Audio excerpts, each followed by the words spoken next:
In this video of the Beacon Hill Dollhouse construction, I'm going to go over section J, kitchen front and left bays. The pieces of this section are first removed, sanded, and in my case I applied the primer paint and then the trim is painted white.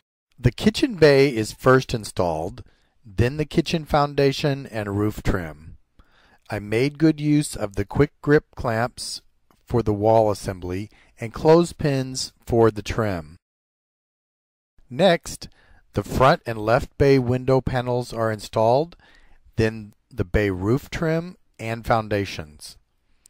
The foundation panels required a little bit of finesse to get into place since they are merely glued under the bays. I tried to maintain an even reveal as best I could. The front and left bay windows have large gaps between the panels that I later filled with caulking to close the openings. I continued by painting the bay roof panels gray. Installing the angled roof panels was a bit tricky. In my case, I used tape to first get the panels into the correct position. Then I applied glue to the panel edges and reinstalled above each of the bay windows.